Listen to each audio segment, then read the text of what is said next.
Doutora Silvia, eu queria entender como é que foi a escolha da medicina e da pediatria. Eu acho que ela foi motivada pelo estudo de ciências naturais.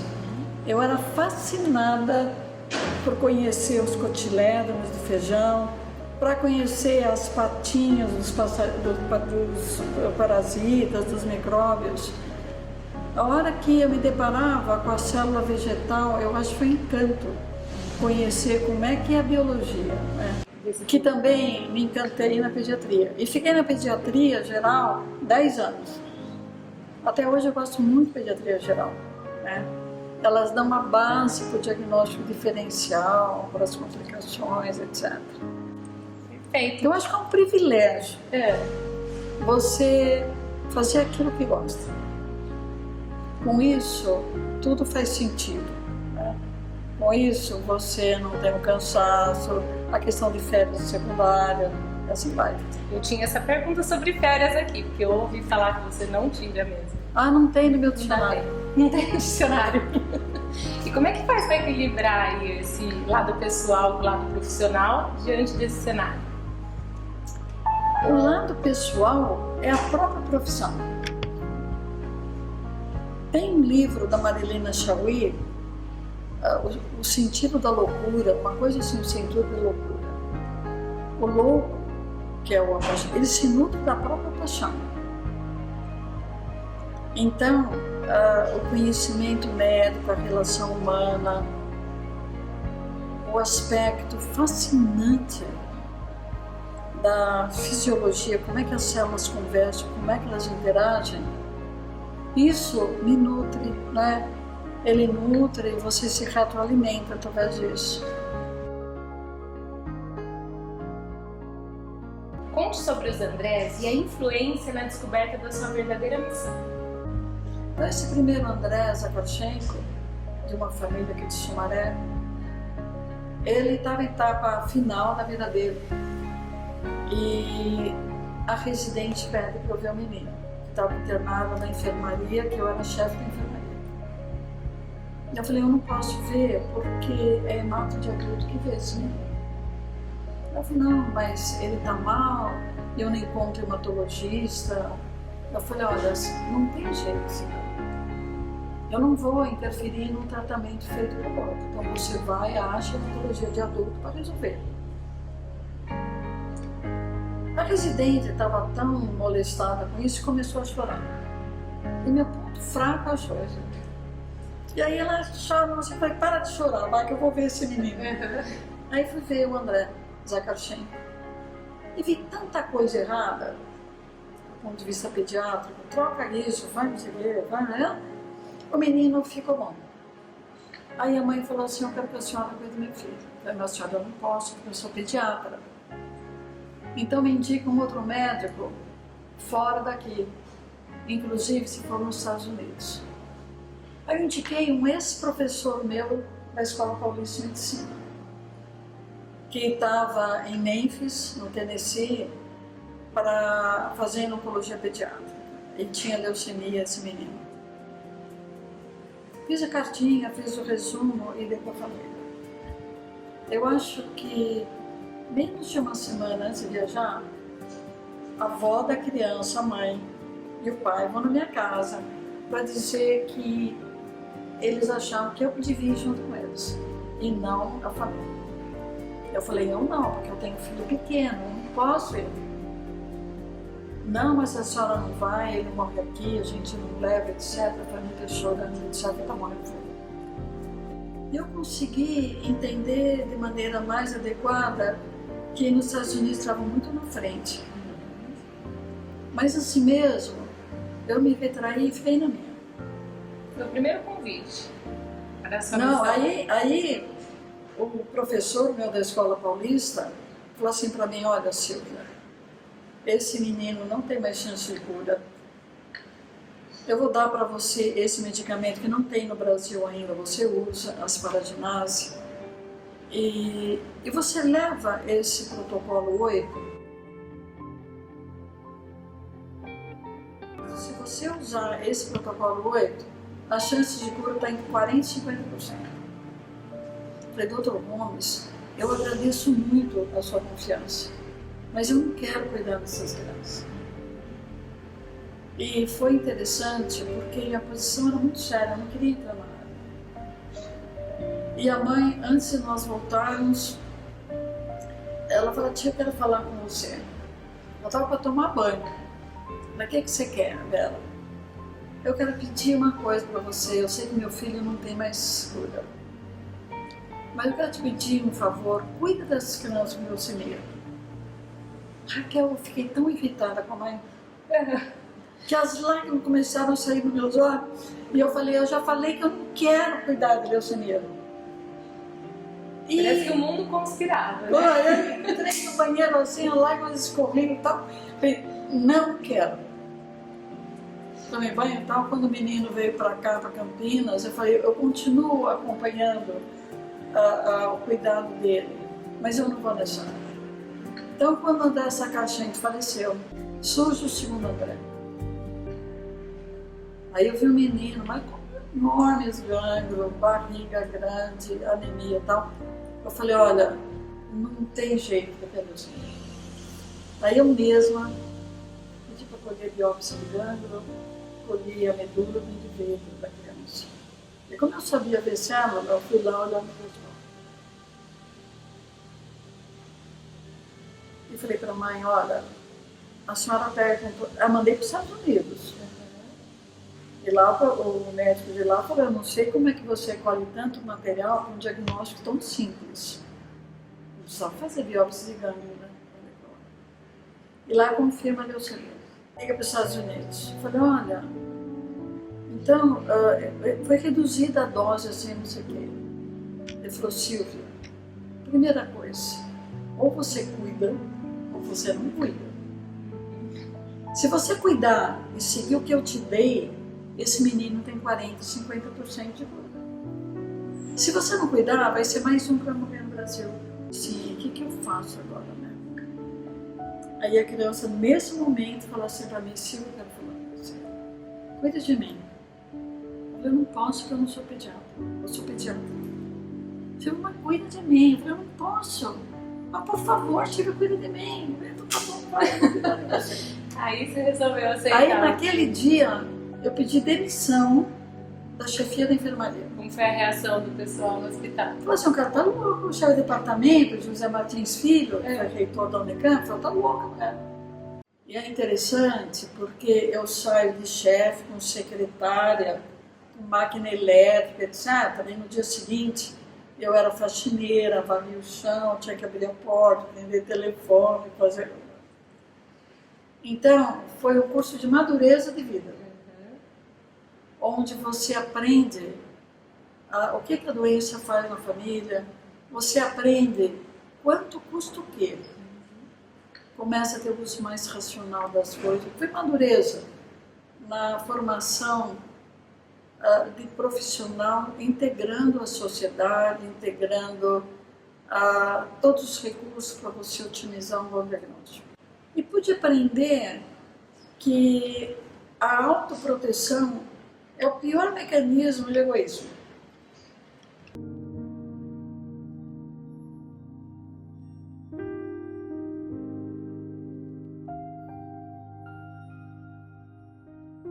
Eu aprendi com outro menino chamado Hamilton, que tentou suicídio. Eu não conseguia ver o Hamilton porque estava morrendo.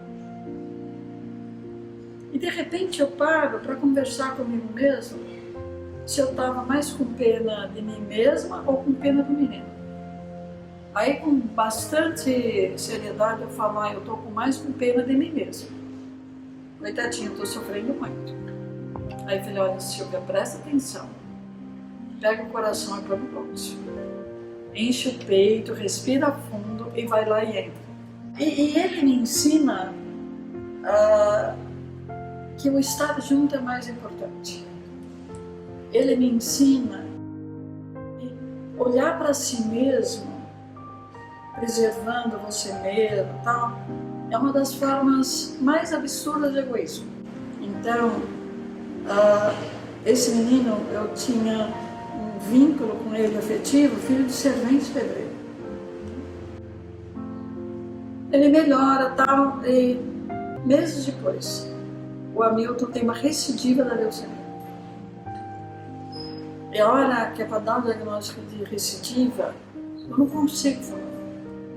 Por quê? Eu falo, sabe, no exame que você fez, você teve nota baixa. Eu dei para você nota 2, de 0 a 10. Aí o cara olhava assim para mim, olhou bem verdinho. Tia, você quer falar que eu tive recaída? Eu falei, é. E o Hamilton ficou uma enormidade de tempo numa terapia intensiva lá da Santa Casa, isolado. E ali naquele quarto ele tem suicídio. Ele corta os pulsos, etc., aquela sangueira toda. E aí me chama no ambulatório. É indescritível a hora que você se depara nessa situação. Hamilton, o que aconteceu com você? Tia, eu não quero mais viver. E por que aconteceu isso? Ele falou, tia, você viu o quarto onde eu estou internado? Eu passava naquele quarto há mais de 10 anos e nunca tinha visto o quarto. Era um quarto assim, tudo feio, com uma janela quebrada, um ar-condicionado. Foi horroroso o seu quarto. Você tem razão. Tem razão. Ele falou, tia, mas não é isso que mais me molesta. Você viu onde minha mãe dorme? Veja onde a gente fica insensível, né, para as coisas tão óbvias. E quando eu olho para a mãe dele, sob o olhar dele, e vi que era uma coisa assim, absurda aquela mãe dele. Eu falei, olha, um horror. E sem saber o que eu estava falando, eu falei, olha, eu te prometo uma coisa. Eu vou fazer um hospital só para criança que tem o teu problema. Ah, tia, prometo, prometo. Segundo, eu vou fazer um quarto que vai ter uma janela para o indivíduo ver o céu, o sol. Ah, prometo, prometo. E vou fazer um quarto para a mãe dormir numa cama, a mãe não vai dormir no chão. Ai, tia, prometo, prometo. Eu te prometi 3 coisas. Você tem que prometer uma, que você não vai fazer mais do que você fez. Ele falou, prometo, então estamos fixos. Você não tinha ideia? Não tinha ideia. Anos após, o Hamilton faleceu, acho que menos de um ano depois. Um ano após, uns 8 anos após, quando surge a oportunidade de fazer a primeira construção do hospital, a discussão com o arquiteto, voltou tudo que eu tinha prometido para ele. Falei, dá um papel, vai, tem aqui o quarto, não sei o que, da janelinha. Mas vai gastar muito. Falei, não, mas eu quero assim, eu quero um quarto para a mãe, não quero que a mãe durma mais no chão. E foi engraçado porque eu consegui localizar a mãe dele, aqui em Indaiatuba, Jaguariúna, aqui pertinho. E falei, a senhora lembra aquele dia que o Hamilton tentou suicídio? Lembra que eu prometi não sei o quê? Lembro. Então, quero dizer para a senhora que minha parte é cumprida, tá? Tem quartinho, temos o que, etc. Foi muito legal, né?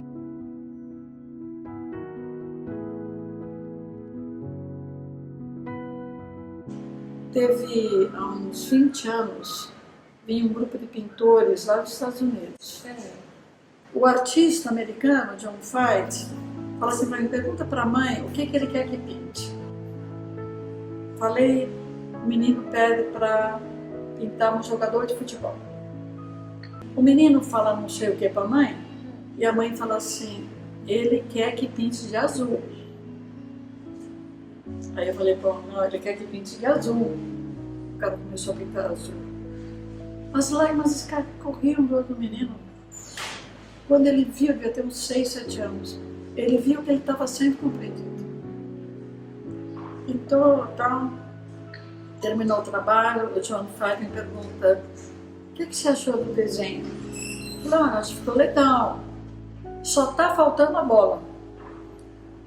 Ele falou, Silvia, eu não vou fazer a bola. Porque se eu fizer a bola, ele não tem o que sonhar. Eu quero sair daqui deixando ele sonhar com a bola. Eu achei assim, bárbaro, né? E eu ficava pensando assim, como que nós médicos deixamos esse menino meses a meses no respirador, com dificuldade de movimentação, não fala, olhando uma parede branca. A arte ela não interfere no sofrimento, mas ela modifica a sua capacidade de tolerância.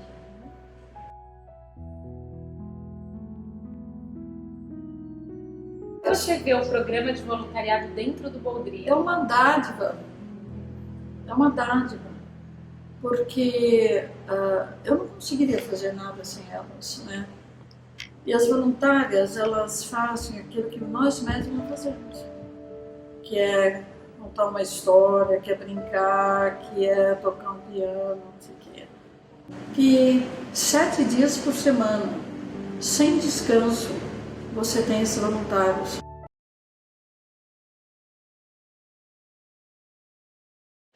De que maneira a pesquisa, que você acredita que a pesquisa pode contribuir com esse cenário futuro? Não é questão de crença, é questão de plena convicção. A pesquisa é o único caminho que mostrou em vários países o progresso que se alcançou nesses últimos 30, 40 anos. Então, é necessário pesquisar. Eu acho que nós no Brasil, nós temos uma inteligência que permite fazer pesquisa, uma infraestrutura que ainda não tem o apoio público para fazer pesquisa. A carreira de pesquisador no Brasil é uma carreira que ficou muito restrita ao mundo acadêmico. E o mundo acadêmico ficou muito isolado do cotidiano. Ficamos agora há uns 3, 4 meses no Frontiers in Pediatrics, que é uma revista internacional de pediatria, mostrando que em 93, num país como o nosso, que a gente não tinha genética, não tinha sofisticação nenhuma, só podíamos contar com a idade do doente e com o hemograma, não nada. Nós chegamos 20 anos depois a 70% dos indivíduos vivos, né? Então mostrando que dentro das limitações de um país como o Brasil, desde que você sistematize o tratamento, monitore o que está sendo feito, você tem resultados bons.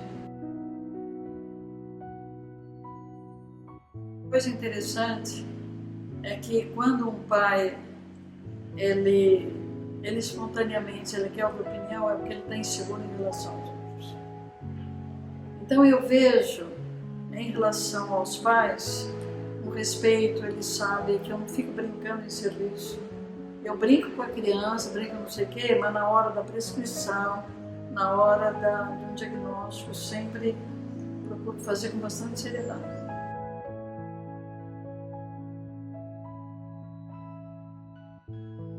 De que forma hoje o Boldrini se mantém e como que a comunidade pode contribuir? Olha, quando a gente fala hospital filantrópico, significa que não tem mesada do governo. Não tem mesada para pagar salário, não tem mesada de custeio. Não é hospital público. Hospital filantrópico, que não é privado lucrativo, o doente não dá o dinheiro. Então, o hospital filantrópico significa o quê? Significa viver da caridade. Eu tenho uma tristeza de viver num país onde a justiça não é justa. Porque se a justiça fosse justa, nós não precisaríamos ficar na mendicância para a saúde. Se uma pessoa olhar essa instituição filantrópica, ele vai falar assim, nossa, no Brasil pode fazer filantropia com seriedade. Então, levar com seriedade uma instituição filantrópica, aqui é um exemplo que é possível fazer isso. Muito obrigada, doutora Silvia Brandalize, por conceder essa entrevista. Eu sou sua fã, admiradora e fiquei ainda mais encantada. Eu torço muito pelo seu sucesso, pelo sucesso do Boldrini, confio muito na instituição.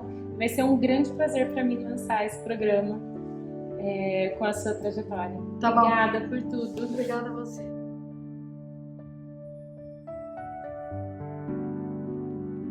Estou com a Renata, ela é mãe de um paciente que foi tratado aqui no Boldrini E eu queria, Renata, que você contasse pra gente como é que foi a descoberta da doença no seu filho. Boa tarde. Raquel, foi tudo muito rápido. Ele estava estudando, estava jogando futebol e parou do nada de se alimentar. Ele sentiu muita canseira e umas manchas roxas pelo corpo. Somente isso. Durou aqui uns 10 dias, uma semana. Para você descobrir o diagnóstico. Porque, de repente, ele ficou muito cansado. Ele não é assim, ele é bem ativo. Eu assustei. De repente, eu só fiz assim nele e achei que ele estava muito pálido. Falei, nossa, Vitor, você está com anemia. Eu imaginei que fosse isso. Corri no posto de saúde. E lá a médica já ficou desesperada, já tentou passar alguma coisa para mim, mas também não sabia o que. E marcou um exame de sangue. Mas o exame de sangue ia demorar 2 dias para fazer. Eu fui na Unicamp, que tem um amigo nosso, que foi o nosso anjo, e fizemos o exame de sangue dele de manhã, no mesmo dia. E à tarde chamaram nós para poder dar o resultado. Mas ao mesmo tempo que deu o resultado para nós, disseram, o teu filho está com leucemia. E foi um susto, abriu o chão da gente, porque, nossa, a gente imaginava tudo, menos a leucemia. Aí, de repente, já vieram várias médicas, enfermeiras, com bolsas de sangue, dizendo que estava correndo risco de vida. Então, ao mesmo tempo, não deu para eu trabalhar aquela notícia, né? Meu marido desmaiou, quase passou muito mal, e eu tive uma força que fora do normal. De onde veio essa força, Renata? De Deus, essa força é de Deus. E a gente passou tudo para ele, e a segunda pessoa que me passou muita força foi meu filho. Porque da mesma maneira que eu dei a notícia para ele, ele falou assim, mãe, nós somos juntos. Ele me pegou na minha mão e falou, agora a gente vai lutar contra isso. E foi. Então, ele mesmo te fortaleceu? Ele mesmo, no mesmo dia. Como foi o tratamento do Vitor aqui no Boldrini? Nossa, foi maravilhoso, foi espetacular. Eu não tenho nem palavras para dizer tudo o que eu senti aqui. Agradecer cada uma dessas pessoas que são os anjos. Então Deus colocou no lugar exato. Eu costumo chamar aqui de castelo de batalhas e vitórias. E não só pelas pessoas que trabalham aqui, mas pelas pessoas que eu conheci, mães, pais, avós, e esses guerreiros maravilhosos, porque eles dão essa força pra gente. Então, além desse tratamento, que tudo que a gente tiver alguma dúvida, é por isso que eu passo para as outras mães também. Não pergunte para ninguém, não verifique na internet, converse com o médico, porque eles estão todos aqui para poder te ajudar, para poder te orientar. Preparados, né? Todos muito preparados. Então, e deixa a gente muito tranquilos, porque é tudo muito rápido e a gente assusta no começo, mas que bom que é rápido, porque o tratamento é excelente, é muito bom. E aí, depois de tudo que você passou, seu filho está curado? Tá. Essa é a boa notícia. Essa é. Depois de quanto tempo, Renata? 1 ano e 5 meses. 1 ano e 5 meses. Qual que é a sua sensação hoje?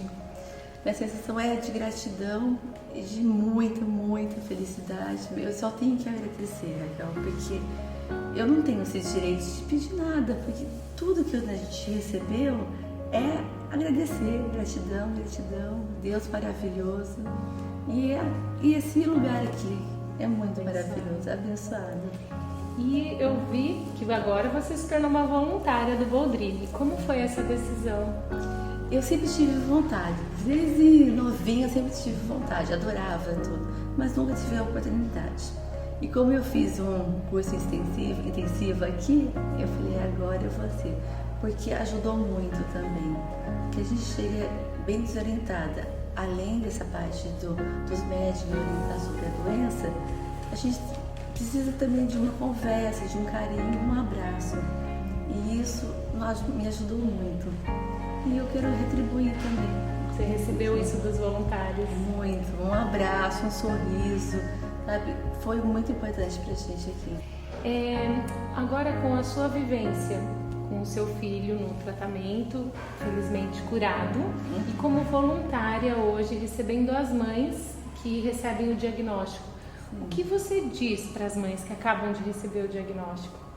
Acredite, nunca perca a sua fé. Esse aqui você já chegou no caminho certo. Deus já te colocou aqui. Então agora já deu certo. Então continue com essa fé e jamais, jamais pense negativo. E é isso que eu passo para eles também, porque mesmo a criança ou adolescente, eles acabam ficando mesmo deprimidos.